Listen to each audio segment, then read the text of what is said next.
Okay. Well, good morning, everybody. I appreciate you being on board just to hear a little bit about the small business workshops that we did in the last year and a half. And Nancy just asked me to share some of the background, and we'll have questions at the end, but I'm happy to take questions as we go along if you have those.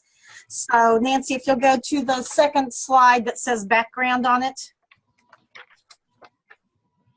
Is it on your screen?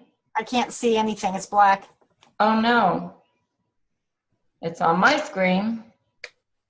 Okay, is it on everybody else's screen? I doubt it. They're all mute. No, I don't see it either. Okay. Well, then I need to go to a different setting.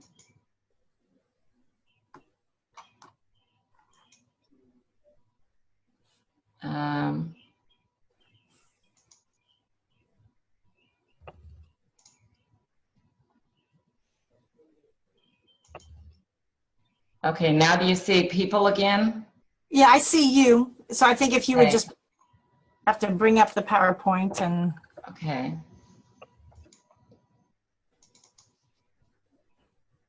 Do you see it still? Yep, there we go. Oh, Okay. good. Okay.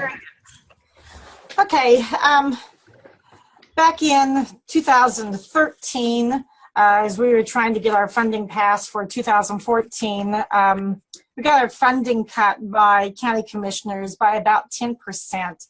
And it just seemed like we were always knocking our head against the wall that trying to get them to value the programs that K-State Research and Extension does. So Lori was our director at that time, and we collectively as agents, board, and PDCs kind of set out on a mission to try to get our constituents more involved and to show to the county commissioners that we were doing programs the public wanted and that they were valued, and try to garner some additional public value, I guess, from those constituents, to know that they valued it and that they would be willing to convey that to the commissioners. So we set up public forums in 4 different areas of the county, had our PDC members make invitations to people to make sure that we got people there. We had over 100 attend. And then Trudy Rice, with her facilitation skills, did facilitate each of those 4 sessions so that we could identify issues around our 5 grand challenges, of which we got a lot of information, and then brought that back to our PDC members then for additional discussion. And we talked with the county commissioners in advance so they would support that Trudy, who was employed by K-State, could be the facilitator, that they wouldn't discount, the information that we gleaned from that because, she was within our own system. And they said that was fine. But it really did, I think, do a lot to validate priority programs. And then what our PDC and board members wanted then was to find a program area that all the agents could do some programming in to kind of be a big splash, something different out in the community that the commissioners could see, that we could really promote. And that's how we got to these business workshops. So the next slide, Nancy. Here we go. So this slide shows the top picture.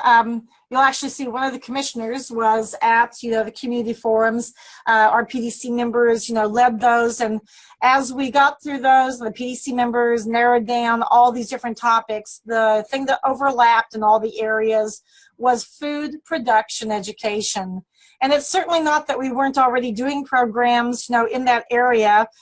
Current things that we were already doing was this our annual From Farm to You program, which is depicted in the bottom picture, where we serve about 1,000 second graders, talk about, where our food supply comes from, food preservation programs, work around creating a food policy council, because Douglas County, we know, has a very strong one. We would like to move forward on that. Community garden efforts, growing food, issues around misinformation on organic gardening and GMOs. those are things that we were already doing, but we wanted something different. And go ahead and advance.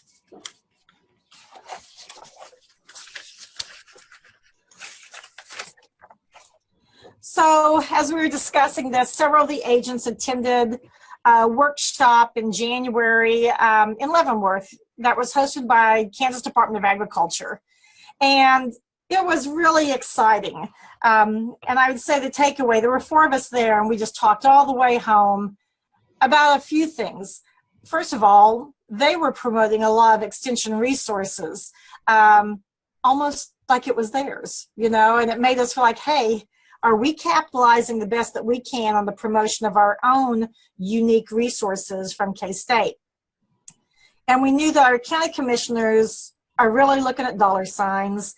And even though we have, programs that might be quality of life and some things that are more difficult to measure financial impact from than others, we decided that we were really looking at a way to say how we can impact the economy, here, related to food production education.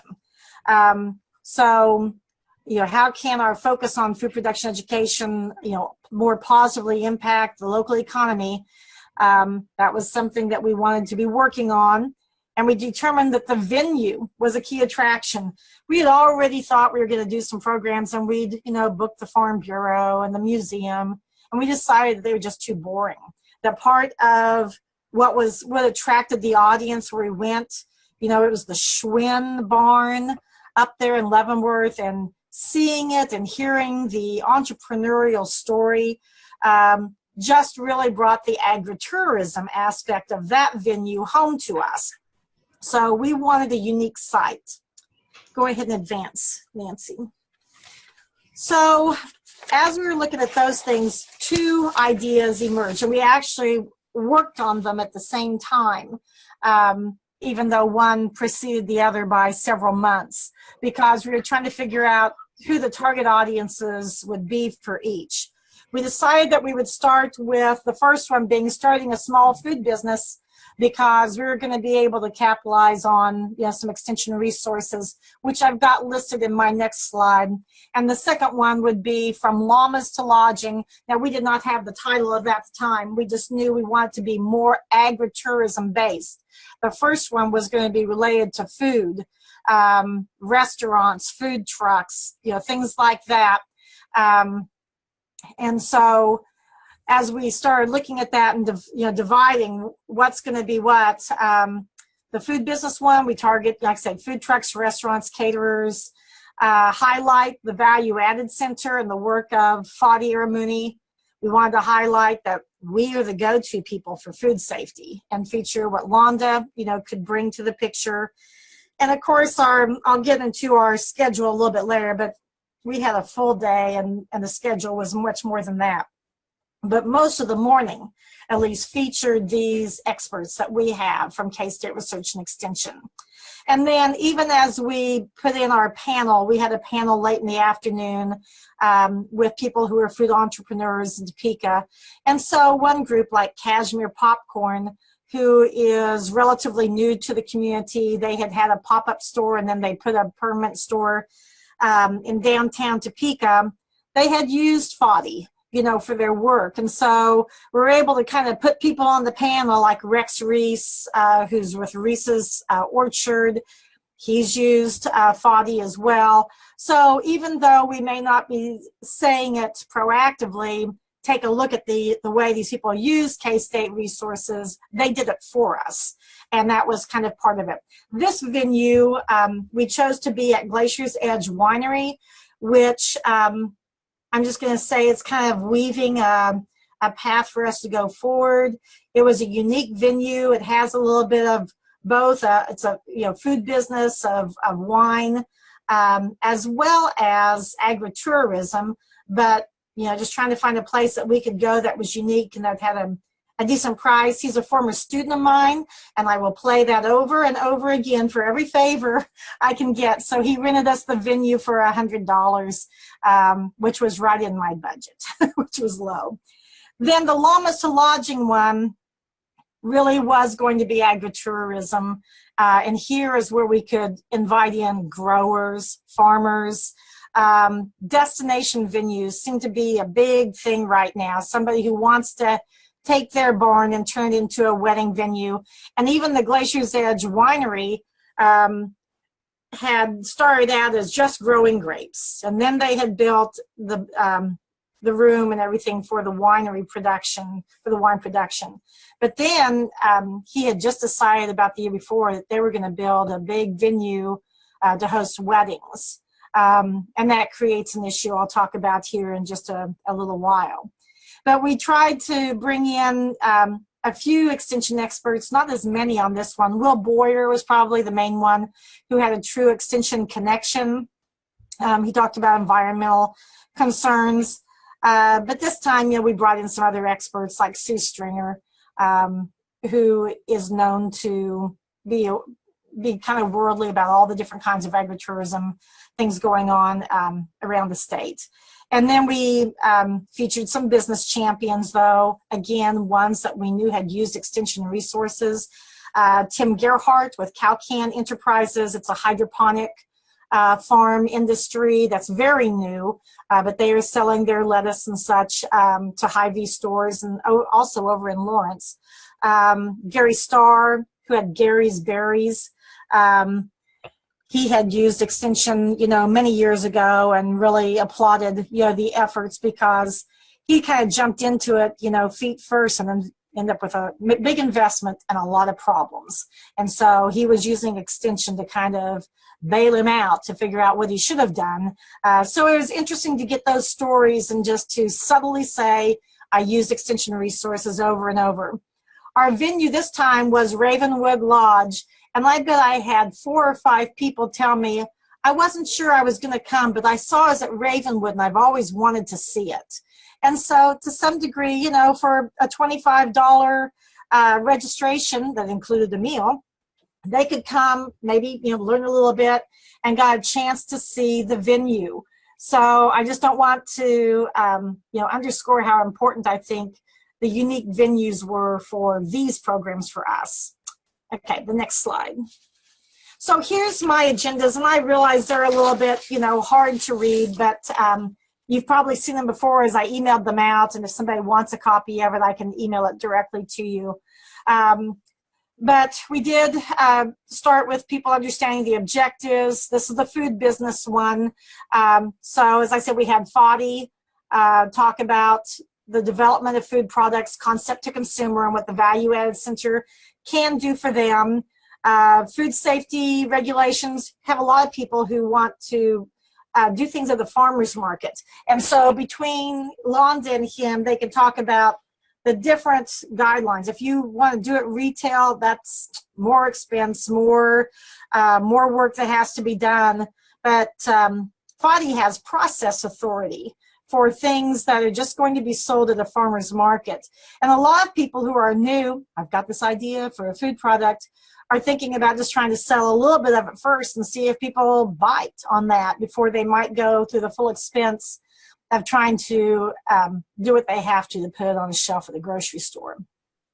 Then we had Nicole Steinert talk about labor laws. Because as the agents and I started talking about this, and I just can't tell you enough how great the agents were in giving us ideas and us all pulling this together. It wasn't a Cindy Evans program. It was all the agents, here, and even our board as we started trying to put some pieces together. We realize in food industries, a lot of times people think, well, I'm just going to use cheap labor. I'm going to use my kids, my grandkids, my kids' friends. And we started worrying about safety and guidelines, rules there. So we wanted to make sure that, people, even though they might be trying to start off very affordably, made sure that they followed the law and kept their workers safe. Then we had a catered lunch.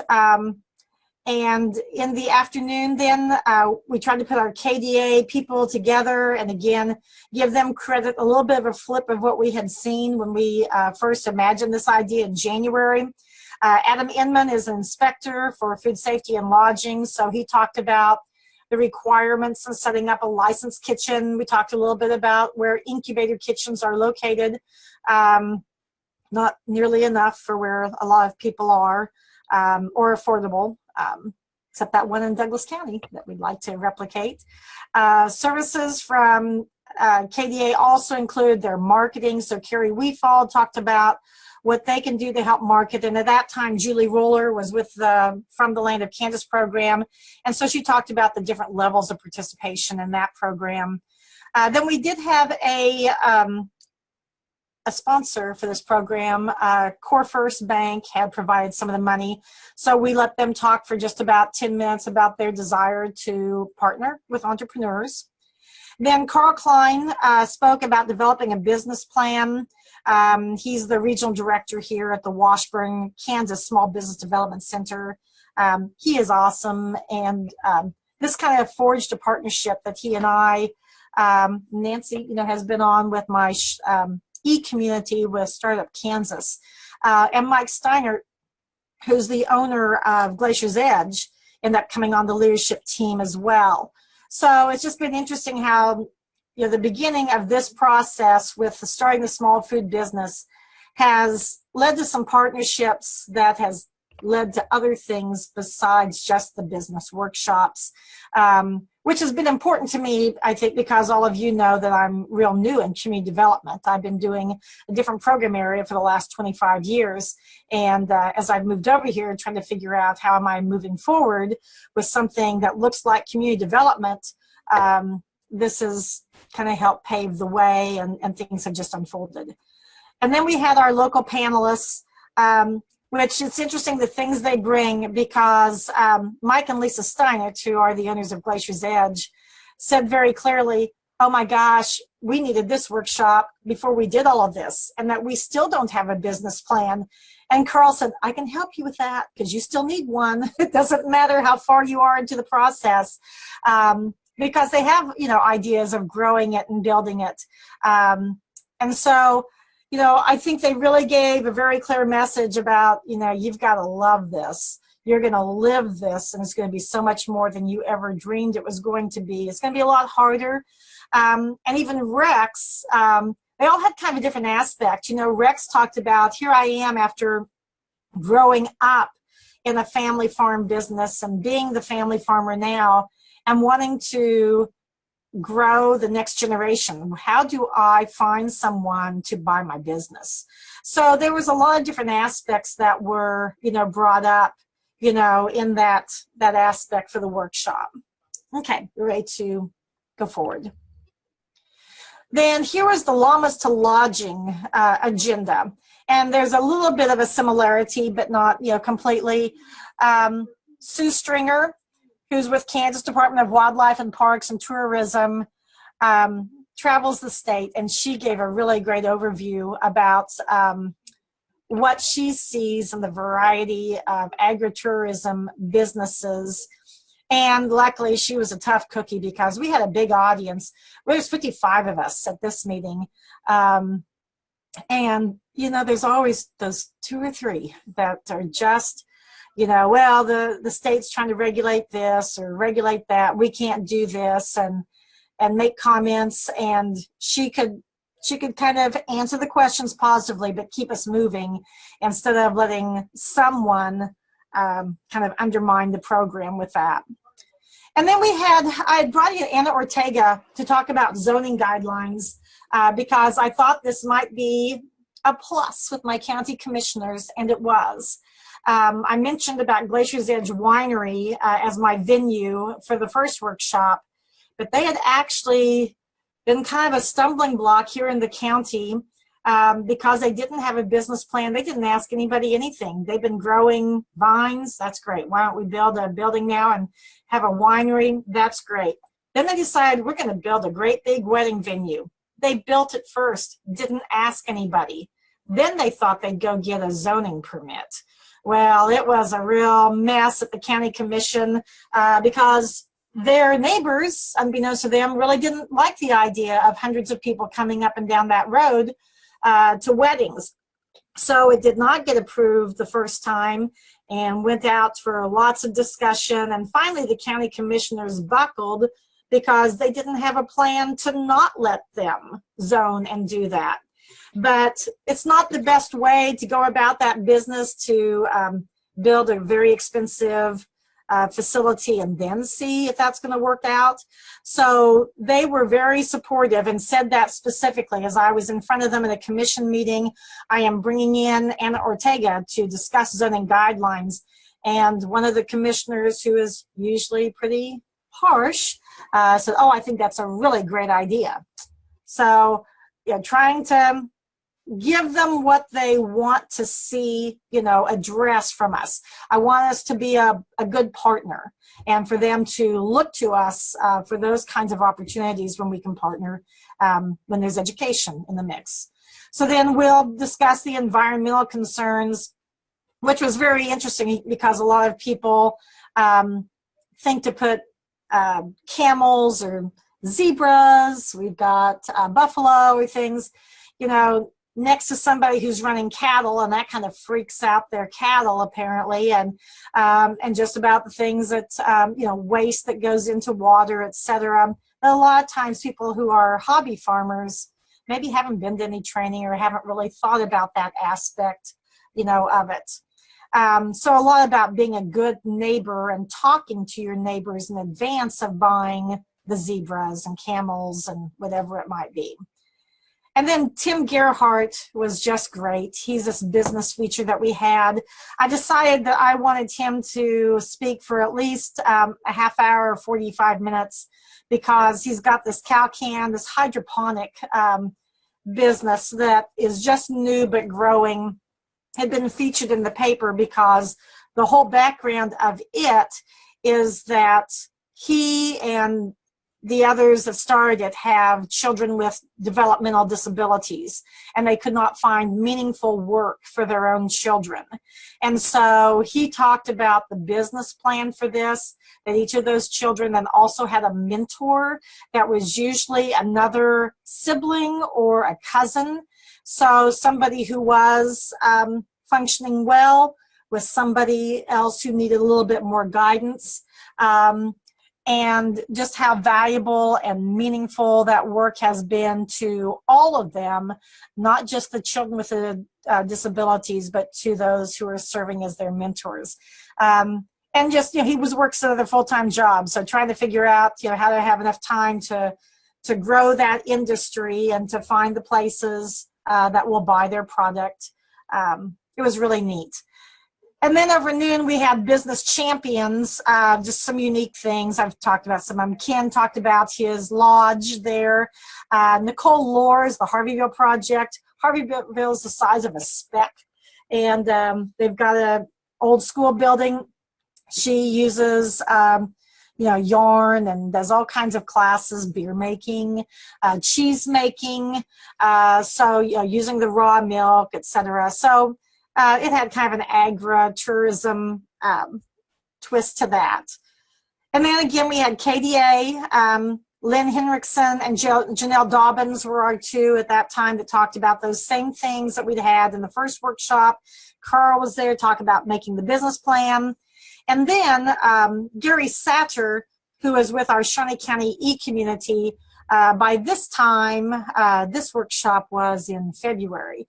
So by this time, we knew that we had been approved to be an entrepreneurial community and that we had our loan funds in place now. So we were letting these people who might want to be entrepreneurs know that we have this new unique opportunity with Shawnee Startups and our loan funds that we can make available, to potential entrepreneurs. Okay, next one. So marketing. I utilized Megan Macy, and she was awesome, and I will do that again and again because it just looks so professional versus some of the things that we can do here. And mind you, I've had some turnover in staff, and I swear the younger they are, the more they know of Publisher and the techniques and such. So we are doing better, but really I needed the help. And what you're seeing, the top right one is a digital display. We have a TV in our front office that is rotating every 8 seconds to advertise programs coming up, and then pictures of past programs with little captions about the impact of those programs. And so we had this, rotating on the screen about the workshop. And I think I've got, in the earlier one, I think I showed you the brochures, but in case, like this is the Llamas to Lodging, there we go, brochure. So pretty and attractive. And, she suggested, this is the inside of it, she suggested that we have it printed at K-State on really nice paper, but I just couldn't afford that. And so we did it on our own color copier here. And that's what these are. And I thought they turned out great. They were such a step up from what we did. But she also created us then, the thing at the bottom is the notebook cover, because I had decided we wanted notebooks instead of the flash drives. So the speakers, presentations, and things could go inside. And the starting a small food business one, this is the brochure, for that. The inside, real colorful. You do have to do a lot of proofing. I mean, there were all kinds of mistakes when it first came back, and I utilized all the agents. They caught things I didn't even catch. But to me, it was really worth it to use them. But I started several months in advance, and it still wasn't soon enough. The one for February, I started working with her in October, about the 1st of October, before we even got to annual conference. And on December 1st, I still didn't have them, and really needed to be pushing. At that time, you just can't come back like in January and think you're going to have a crowd. So that was frustrating, but they are so busy and in high demand. So I would just say the further out you can start planning, and then you'll have to push. But to me, they did it all for free. I did not get charged a single penny for their setup. And then I was just going to add, and this was maybe Al the Ag people do this, but this was Leroy's idea. When it came to the registration fee, we charged $25 for early registration, and we made it more expensive in the last 2 weeks. And that did not make anybody shy away. But it encouraged early registration, and I like that. Okay, next slide. This is kind of where we did the marketing to, of course, our own extension news listserv. We no longer mail a newsletter. Everything is by email. Then Tuesday letter, the KSRE news. We utilize the Kansas Farm Bureau. Sheridan Weimer is their communications and social media manager, and so she was really great to work with. And so that went out all across the state in their twice weekly e-news publications. I was interviewed on TV, put it into the Capital Journal Metro News. I don't know if it appeared in like the Douglas County Herald, and I also sent it to Holton, but I sent news releases to all of those places. Network Kansas, because of our connection with them, with the e-community, knew that, hey, if they're promoting things to entrepreneurs, that's who we're trying to reach.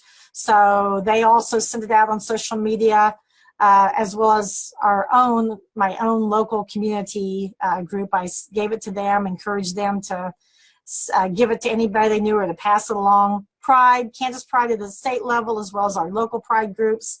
And Grass and Grain, and we actually provided them a free media registration, which honestly I hadn't thought about before. So then we get to evaluation and how we just told the story. This is the example of after the first workshop, and I haven't done the one from the second workshop yet, but these are the Making a Difference reports. For the first workshop, I let them know that we had 17 individuals. Those are registrants that do not include speakers or agents.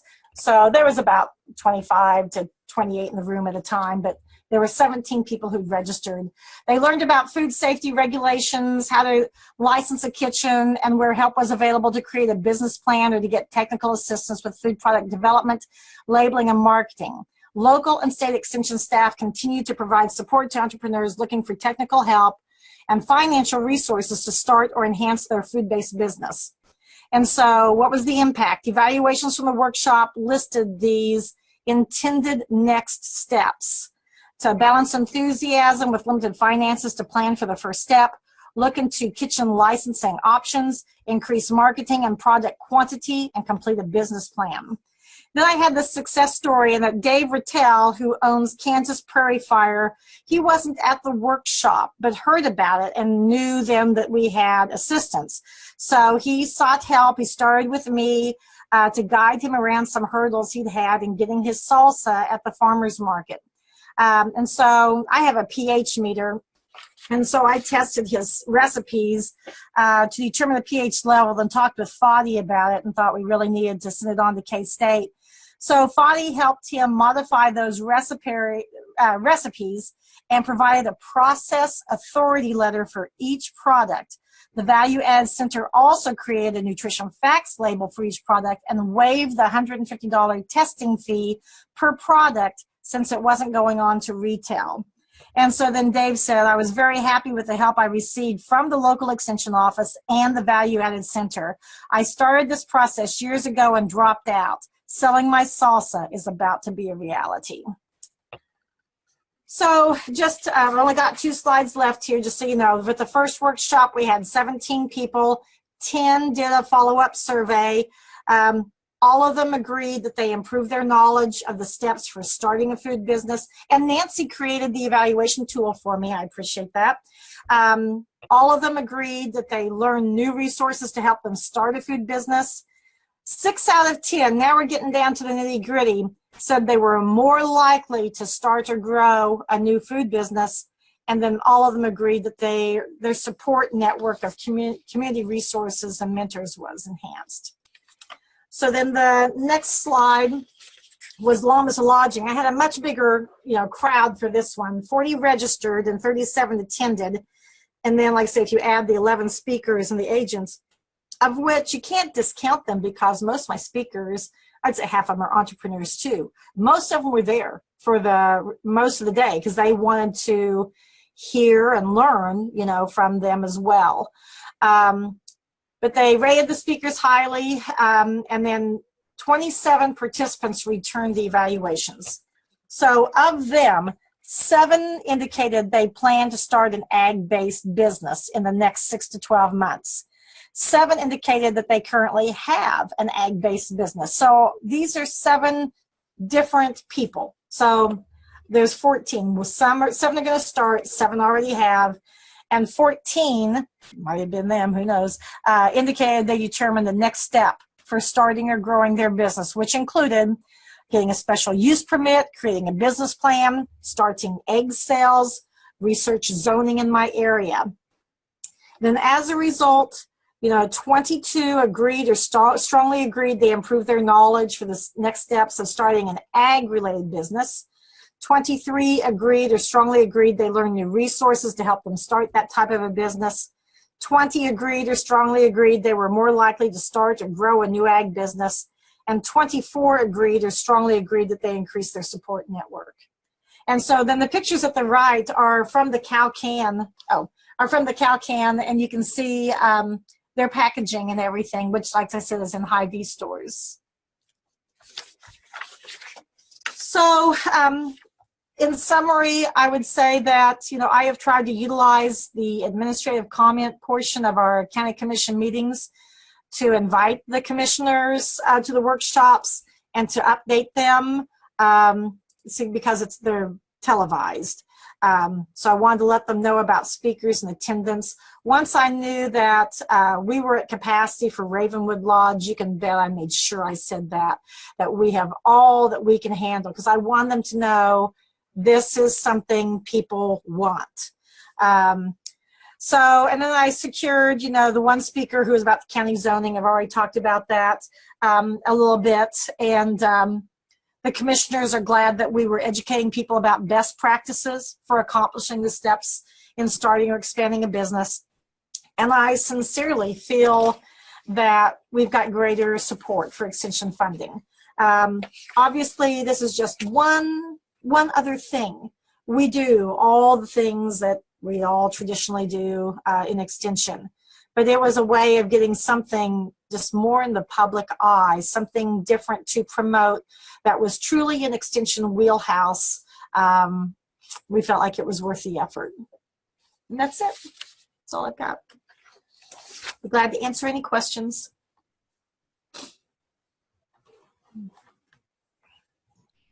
Thank you so much, Cindy. That's fabulous. And what questions do you have on the call? Cindy, it's Marlon. I just was curious, with that wide reach in your marketing, where all did your participants come from? Oh, they did come from a long ways. We had 2 or 3 come from Kansas City, some from Southeast Kansas. I think people with orchards over in your area. There's, but we even had people from like Council Grove, and there was, I wish I could tell you exactly, but I would say probably no further west than about north of Salina. But people, some made 3 to 4 hour treks to get here for the second one, for the llamas to lodging. The first workshop, I don't think I promoted nearly as well. You know, I thought I was going to get those marketing materials, and they took so much longer to get to me than I thought. And I wouldn't say I had my list and, you know, to keep moving along. So I don't think I did nearly as good of a job of marketing the first one as I did the second, because I had a better idea of that timeline and already had some of the pieces in place. So the ones from the first one, I think were truly more Jackson County, Douglas County, Shawnee, a little bit closer than that, and a lot just really in our own local community, because there was only 17, you know, to begin with, versus the 40 that registered for the llamas one.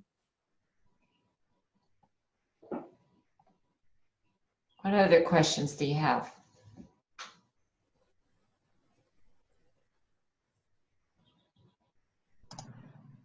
Would you send me those agendas? Yes.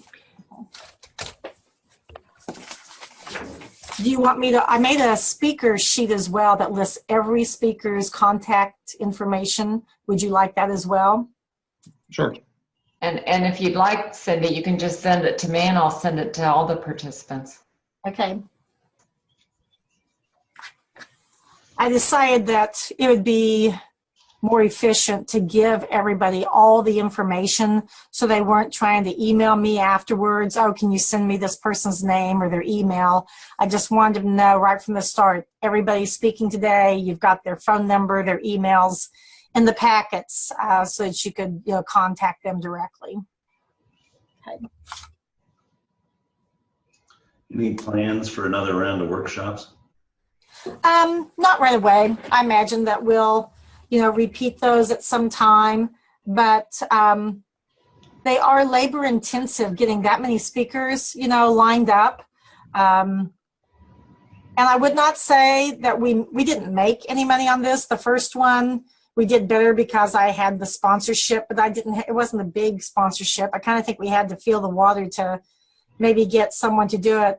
I'm hopeful, and this is kind of a long story, sorry, that Shawnee County e-community is feeding into this and giving strength to the entrepreneurial effort.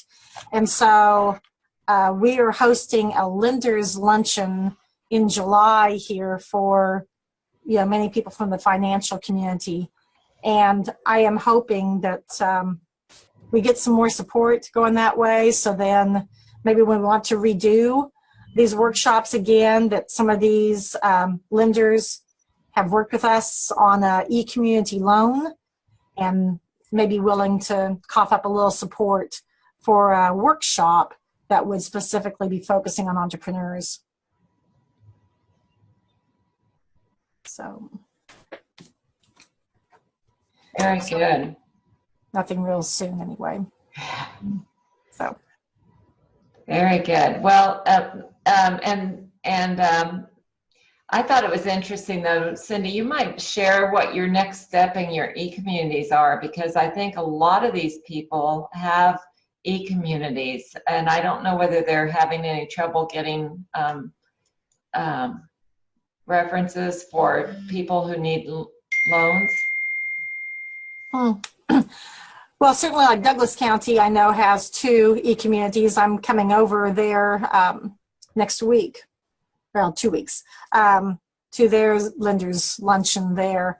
The entrepreneurial communities have to partner with a financial institution. So we're starting out with a loan fund that is small. It's $125,000, but we can grow it every year up to $1 million. And so that is our hope, that through the sale of tax credits, that we will grow that. And truly, this year, we only sold, we were not as successful as we thought we'd be. We only sold about 40 to 50,000 of the tax credits that we were supposed to sell, and Network Kansas came through and gave us all the money, okay? Because once people figure out that they can make a donation and that they actually come out ahead on their tax return, I did this personally. I made a donation. I got more back on my tax return because you get a 75% credit at the state, and then you can itemize it on the state and the federal, and it's not a double dip. So once somebody figures that out, they usually come back and write a check again because it benefits them to do that. So they just wanted to get all the tax credits sold and utilized, so they were happy to fund us, fully. So now the challenge is trying to get financial institutions to want to partner with us. And that question is, well, why should we if we can do this all ourselves? And that through discussion, we've identified that probably the most likely person that they need us for is somebody who looks good on paper with most of the things. They've got a loan from a bank, but they don't have enough collateral. And so we're able to come in and provide additional collateral for a variety of things. Might be for inventory or whatever it needs to be. So that's going to be our story when we have our lenders luncheon. And I've talked to a couple of bankers, personally. There's a couple on my board, and then somebody where we bank at, and they're all very excited about that. So I'm wanting to be able to push forward for them to think about us when we are trying to encourage entrepreneurs in our targeted areas. Every different community is, they are different. They target who they're after. We are after rural parts of Shawnee County that are incorporated. So Rossville, Silver Lake, Auburn, and Willard, which has 98 people. So I'm not thinking that's going to be the big one that comes in, but you never know. But then in the city, it's economically distressed areas. So probably everything, most things east of Topeka Boulevard. So especially we try and target Nodo. So that's kind of our next thing. We've been trying to develop partnerships with potential businesses in Nodo, because I would call that our low-hanging fruit. That's North Topeka. Sorry, I know you're not from here. So North Topeka has been under renovation for the last, what did you say, Nancy, 6 or 8 years? Mm-hmm. Through a visioning process to make it kind of an artsy district. So there's lots of good stuff happening over there, but they still need a lot more entrepreneurs.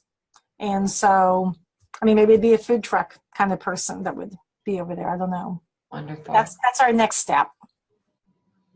Wonderful. Well, thank you all for being here.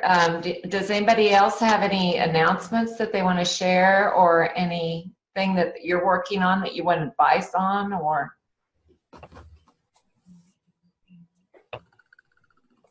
Okay, well, if Cindy will send her marketing materials to me, I'll send them out to the group and the Community Development PFT. Our next call is July 7th, the first Friday in July, and Janelle Dobbins or Lexi Wright will be our guest, talking about what the land of Kansas can do for entrepreneurs. We have, in the last year, will have had 10 phone calls over these 12 months. We skipped January and May. And in talking with all of you, I've kind of decided that we're going to keep a monthly format, knowing that people have to make programming their first priority. They won't be able to join us every time, but they will join us the next month when they can again. But we're hoping that our sharing will inspire each other to increase the resources and the activities that are available for entrepreneurs, and therefore to increase the number of entrepreneurs that start up in our state. We'll have a July meeting, and then in August, we're going to skip August, feeling that fairs will take a lot of energy from all of our agents and then go into September. I don't have a program planned for then, but if any of you have any thoughts, I'm keeping a running list of your ideas.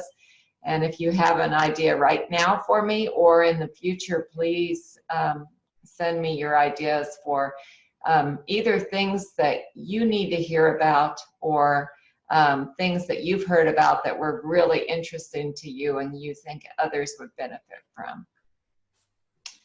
So if you have those thoughts right now, I'll take them.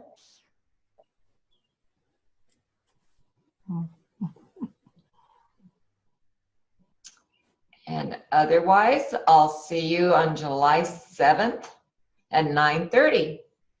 Thanks for joining us. Thank you, Nancy. you. Thank you, Cindy. Thanks.